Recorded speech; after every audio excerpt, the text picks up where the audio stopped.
मग काय आहे सगळ्यात अगोदर आपल्याला करायचं अल्फा प्लस बीटा आणि नंतर अल्फा इंटू बीटा। मग alpha first alpha is equal to किती घ्यावा लागेल आपल्याला 4 बीटा इज इक्वल टू किती घ्यावा लागेल 2/3।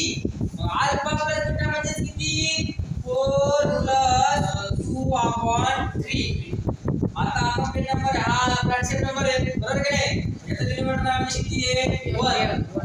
मग काय करा क्रॉस मल्टिप्लिकेशन करा कोडिनोमिनेटर सेम करा सिंपल क्रॉस मल्टिप्लिकेशन 4 3 जा 12 2 1 जा 2 3 1 जा 3 14/3 कोणाची व्हॅल्यू आली अल्फा प्लस बीटा।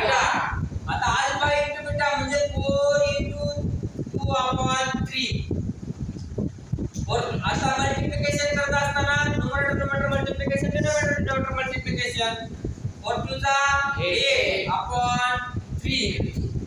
आता वालो क्वाड्रेटिक इक्वेशनच्या फॉर्म मध्ये लिहायचं आपल्याला त्याचा जो स्टँडर्ड फॉर्म आहे तो आहे x² - alpha plus beta x plus alpha into beta is equal to 0। x² as it is minus alpha plus beta direct value किती फाइंड केली आता 1/3 x plus alpha into beta 8/3 is equal to 0। आणि दिलेलं equation आपला जो general form आहे